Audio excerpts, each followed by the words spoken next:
Salam sejahtera dan selamat pagi semuanya. Hari ini saya bersama rekan saya ingin mengajak kalian semua untuk membahas mengenai program pemerintah yang diselenggarakan, yaitu beasiswa bagi anak-anak keluarga buruh dan petani. Kita semua tahu bahwa banyak anak-anak cerdas di desa kita yang akhirnya harus berhenti sekolah atau tidak melanjutkan pendidikannya. Bukan karena orang tuanya tidak mampu. Ini juga karena bukan karena mereka malas juga, tapi karena keterbatasan ekonomi yang memaksa. Sebelum memulai presentasinya lebih lanjut, izinkan kami untuk memperkenalkan diri. Perkenalkan, saya Felicia Anastasia bersama rekan saya Justin Setiawan dan Deviani Tanjaya.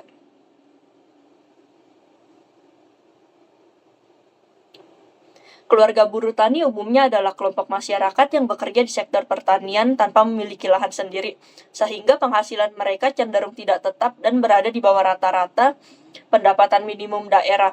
Kondisi ekonomi yang terbatas ini berdampak langsung dalam pendidikan anak-anak mereka. Hal ini memengaruhi pola pikir dan prioritas keluarga terhadap pentingnya pendidikan bagi anak-anak mereka.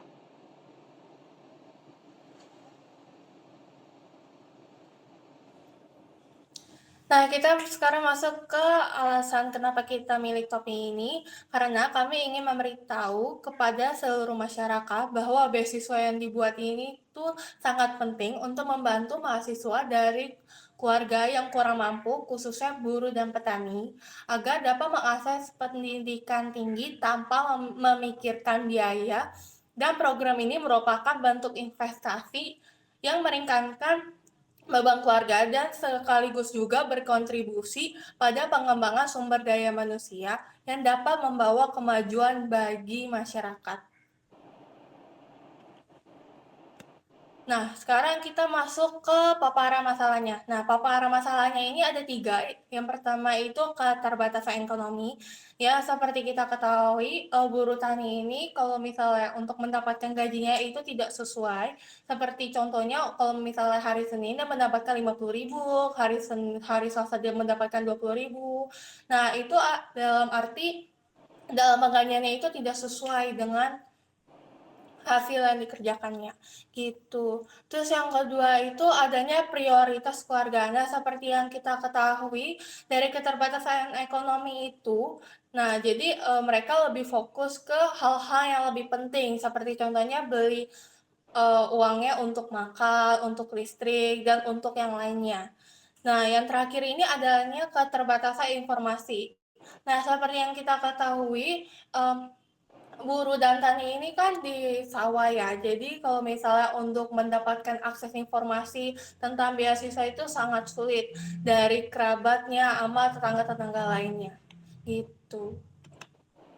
Nah, kenapa topik ini sangat penting? Nah, yang pertama itu dapat membantu mahasiswa dari keluarga kurang mampu untuk mengakses pendidikan tinggi. Yang kedua itu menjadi alat untuk membangun keadilan sosial dan mempersempit ketimpangan ekonomi. Dan yang terakhir itu memberikan harapan dan kesempatan yang setara kepada generasi muda di seluruh dunia.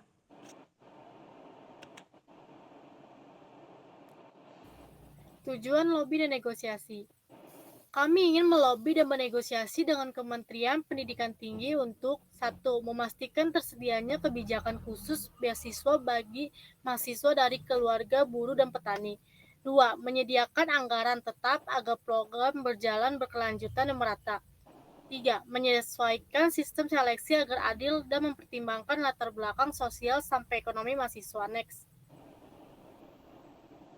Studi kasus. Contoh konkret adalah Syifa, anak buruh tani yang diterima di Universitas Gadjah Mada melalui beasiswa. Sejak sekolah, dia aktif dan juga berprestasi. Dia juga mewakili sekolahnya dalam kegiatan sosialisasi tata ruang yang diadakan oleh pemerintah daerah Kota Padang. Dengan adanya beasiswa itu, membuatnya bisa fokus belajar tanpa terbebani biaya. Syifa adalah bukti bahwa negara memberi dukungan. Anak dari latar belakang apapun bisa berprestasi juga. Next.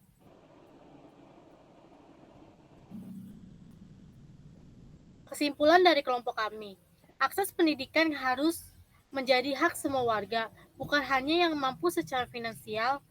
Beasiswa khusus untuk anak buruh dan petani adalah bentuk keberpihakan negara yang konkret.